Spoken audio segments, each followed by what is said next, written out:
Good morning to all, respected ma'am and my dear friends. I am Kirti Singh from B.Ed, School of Education, Central University of Haryana, and today I would like to present my topic operant conditioning under learning and teaching subject.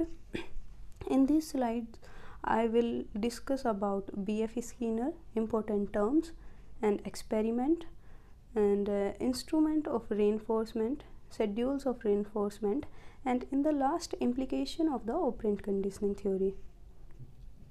So here we start from propounder of operant conditioning, who is B.F. Skinner.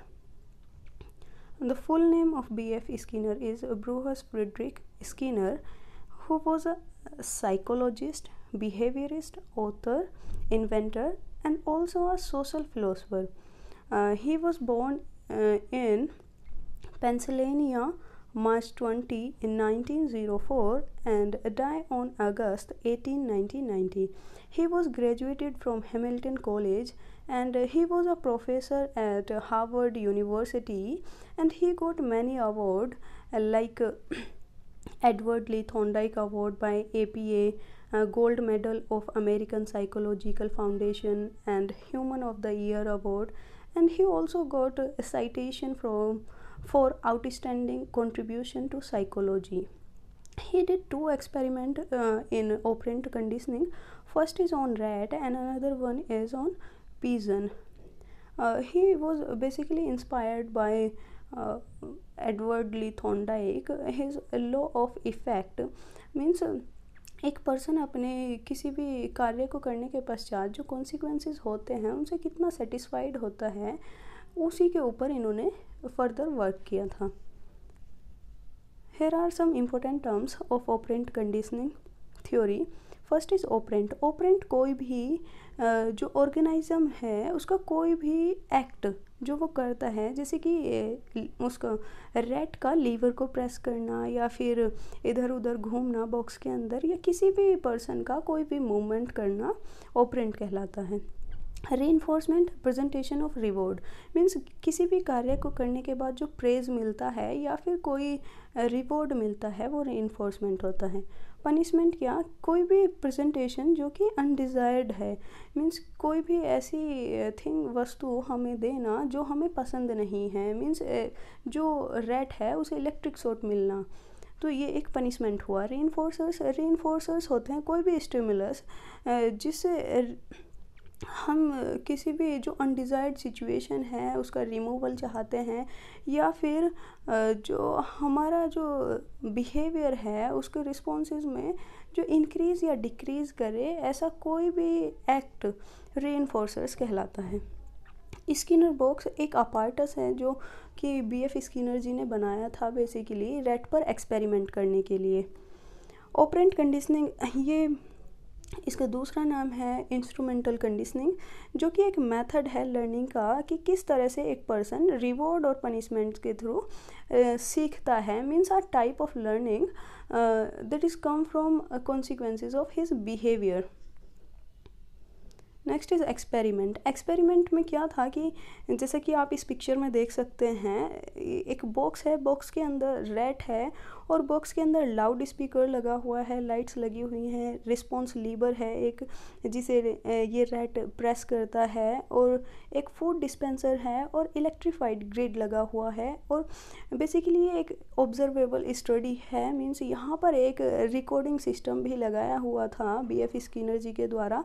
तो यहाँ पर ये rat कोई भी act करता है तो वो रिकॉर्ड हो जाता है, और जैसे भी ये अनटाइमली अगर प्रेस करता है तो यहाँ पर एक लाइट और एक साउंड प्रोड्यूस होता है, जिससे कि इसे पता चलता है कि उसने ठीक तरह से प्रेस किया है, ठीक टाइम पर प्रेस किया है या नहीं किया है. अगर वो राइटली प्रेस करता है तो उसे मीन्स रिवॉर्ड में क्या मिलता है, फूड मिलता है खाने के लिए. तो इस तरह से करते करते क्या होता है, इस रैट का बिहेवियर मॉडिफाई हो जाता है. अब ये कोई भी रॉन्ग मूवमेंट नहीं करता है, राइटली मूवमेंट करता है, और जिससे कि इसे जो फूड है वो मिल जाता है. इसी तरह से इसकी लर्निंग होती है यहाँ पर. Next is instruments of reinforcement. Basically two types of instrument यहाँ पर यूज़ किए गए थे.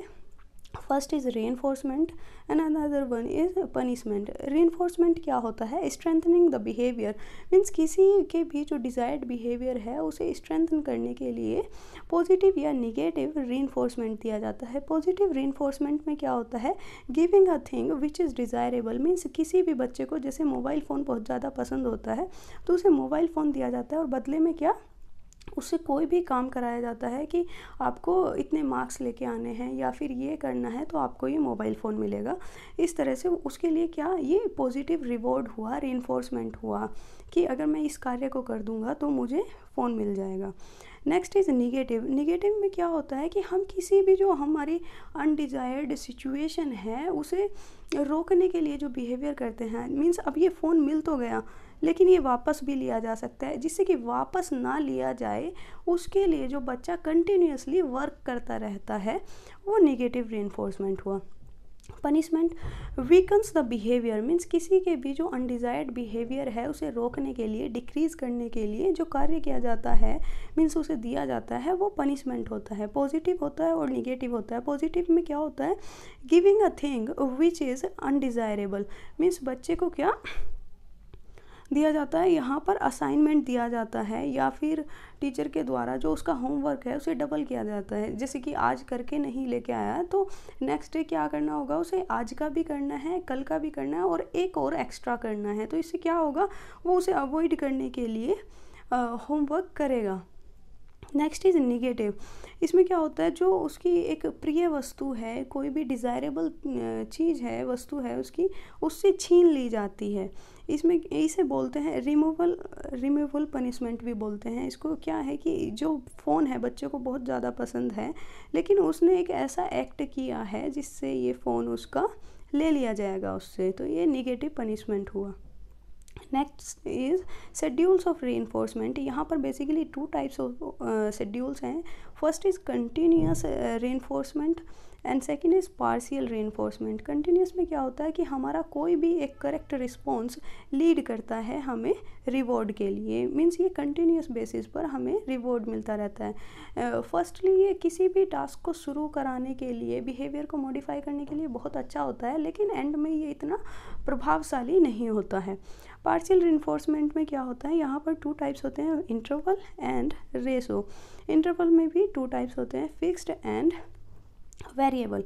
फिक्स्ड इंटरवल में क्या होता है कि अगर टेस्ट लेने हैं बच्चे के, मीन्स 4 टेस्ट हैं तो हर जो 2 टेस्ट हैं उनके बाद उसे रिवॉर्ड मिलने वाला है। तो इससे बच्चे को पता चल जाता है कि हाँ मुझे 2 टेस्ट के बाद रिवॉर्ड मिलने वाला है। इस तरह से ये इंटरवल बेसिस पर होता है टाइम के, मीन्स हालांकि ये इतना अच्छा नहीं माना जाता है क्योंकि इससे बच्चे को पता चल गया ना कि वो फर्स्ट में अच्छा नहीं करेगा कार्य और दूसरे में अच्छा करेगा क्योंकि दूसरे के बाद उसे रिवॉर्ड मिलने वाला है।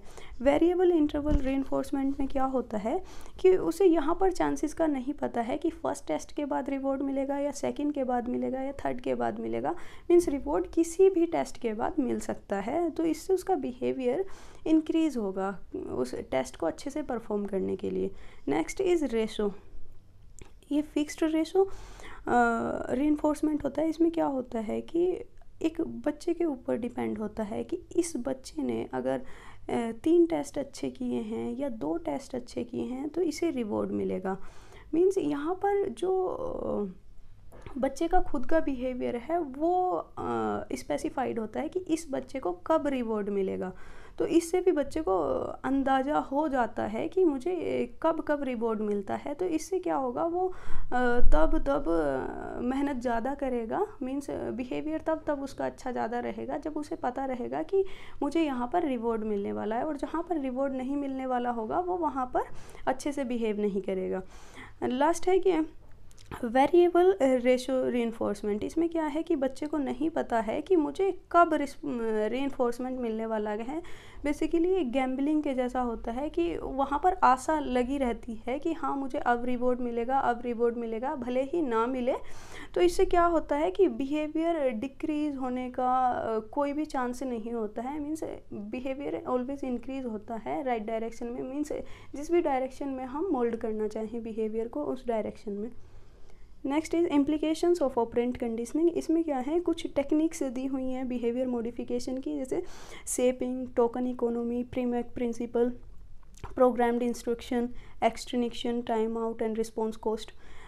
We will discuss one by one. First is shaping. इसे सक्सेसिव अप्रोक्सीमेशन भी बोलते हैं। इसमें क्या होता है, किसी भी पर्सन को ट्रेंड करने के लिए किसी भी डिफ़िकल्ट टास्क में या किसी का भी जो कॉम्प्लेक्स बिहेवियर सिखाने के लिए इस टेक्निक का यूज़ किया जाता है। इसमें क्या होता है, जैसे किसी को राइटिंग स्किल सिखानी है तो फर्स्ट टाइम उसे क्या दिया जाएगा, एक पेपर उसे 4 डेज़ तक लिखना है, मीन्स 1 डे अ पेपर उसे 4 डेज़ तक कंटिन्यू लिखना है। फिर क्या होगा, फिर नेक्स्ट उसे 2 पेपर लिखने होंगे, 4 दिन तक 2 पेपर लिखेगा, फिर उसे रिवॉर्ड मिलेगा। ऐसे करते करते क्या होगा कि लास्ट में उसे 5 पेपर अ डे लिखना होगा और 4 डेज़ तक लिखेगा, फिर उसे रिवॉर्ड मिलेगा। इससे क्या होगा कि उसकी जो राइटिंग स्किल्स हैं, मीन्स लिखने की जो कुशलता है, उसमें वृद्धि हो जाएगी। मीन्स जहाँ वो एक पेपर लिख रहा था अब वो 5 पेपर्स पर आ गया है और इजीली वो मॉडिफाई हो गया है मीन्स टाइम के अकॉर्डिंग। टोकन इकोनॉमी की में क्या होता है, ये जो टोकन्स होते हैं इनकी कोई इंट्रिंसिक वैल्यू नहीं होती है, लेकिन इन्हें एक फ्यूचर टाइम में रिडीम किया जा सकता है। मीन्स जो बच्चा है उसका बिहेवियर इसमें किस तरह से मॉडिफाई किया जा सकता है। जैसे एक छोटी क्लास का बच्चा होता है, उसे स्टार या फिर सॉफ्टी बना दी जाती है, स्माइल बना दी जाती है उसकी कॉपी पर। आज अच्छा वर्क किया है, एक स्माइली, नेक्स्ट डे अच्छा वर्क किया है, एक स्माइली। मीन्स इस तरह से वो स्माइलीज कलेक्ट करेगा। यहाँ पर क्या होगा, number of smileys with chocolate, मतलब कनेक्ट कर दिया जाएगा कि आपने इतनी स्माइलीज कलेक्ट की हैं तो आपको रिवॉर्ड में क्या मिलेगा, एक चॉकलेट मिलेगी। इससे क्या होगा, बच्चे को कार्य करने में मीन्स उत्सुकता रहेगी कि मैं इतनी सारी स्माइलीज कलेक्ट कर लूँगा तो मुझे चॉकलेट मिल जाएगी। चॉकलेट के लालच में क्या होगा कि उसका जो बिहेवियर है वर्क करने का वो इंक्रीज़ हो जाएगा, अब उसे हैबिट हो जाएगी डेली वर्क करने की। Next is Premack principle. इसमें क्या होता है कि हमें किसी का भी बिहेवियर जो रीइंफोर्समेंट है वो आइडेंटिफाई करना है कि उसे रीइंफोर्समेंट मिलता किस चीज़ से है। ऐसा नहीं है कि हम अपने अकॉर्डिंग कोई भी उसे जो वस्तु है उसे उठा के दे देंगे या कोई भी प्रेज के रूप में उसे दे देंगे। हमें खुद से आइडेंटिफाई करना है कि इसे कौन सी चीज़ मोटिवेट करती है, वही चीज़ उसे दी जाएगी। प्रोग्राम्ड इंस्ट्रक्शन, इसमें क्या होता है, किसी का भी बिहेवियर मॉडिफाई करने के लिए या कोई भी टास्क कंप्लीट करने के लिए क्या करते हैं, जो टास्क है उसे चंक्स में डिवाइड कर देते हैं या स्टेप्स में डिवाइड कर देते हैं और स्टेप बाय स्टेप उस वर्क को करने के लिए रीइंफोर्समेंट दिया जाता है। जैसे कि फर्स्ट स्टेप कंप्लीट हुआ, रीइंफोर्समेंट मिला, सेकंड कंप्लीट हुआ, रीइंफोर्समेंट मिला, थर्ड कंप्लीट हुआ, रीइंफोर्समेंट, एंड फोर्थ कंप्लीट हुआ, रीइंफोर्समेंट। इससे क्या होगा कि सारा का सारा टास्क कंप्लीट हो जाएगा और जो बिहेवियर हमने डिसाइड किया था कि इस पॉइंट पर इसे ये रिवॉर्ड मिलेगा, फिर इसका बिहेवियर इतना इंक्रीज़ होगा तो इसे ये रिवॉर्ड मिलेगा। इससे क्या होगा, इसका पूरा जो बिहेवियर मॉडिफिकेशन इस तरह से स्टेप्स में कंप्लीट हो जाएगा।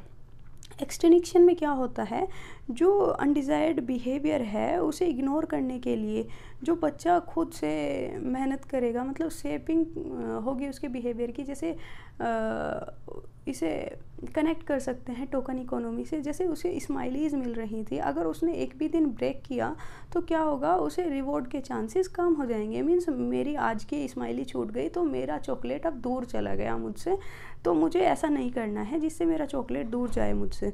फिर नेक्स्ट क्या है, टाइम आउट। टाइम आउट में क्या होता है, which he or she cannot obtain reinforcement after an undesired behavior has occurred।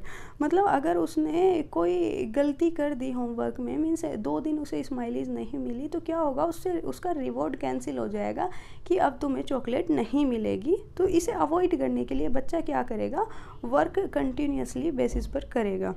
Next है रिस्पॉन्स कॉस्ट। इसमें क्या होगा, involves taking away a certain amount of previously earned tokens after an undesired behavior। Means उसने अगर एक दिन work अच्छे से नहीं किया है तो उसकी एक स्माइली ख़त्म होने की जगह पिछले 2 दिन की भी स्माइली ख़त्म हो जाएंगी। इससे क्या होगा, बच्चा इसे रोकने के लिए अच्छे से वर्क करेगा और डेली स्माइली लेने के लिए कंटिन्यूसली बेसिस पर वर्क करेगा, जिससे उसे चॉकलेट तक जल्दी पहुंचा जा सके। तो इससे क्या होगा, बच्चे का बिहेवियर जल्दी मॉडिफाई हो जाएगा। These are the references of my slides, and thank you everyone for listening me. Thank you, ma'am.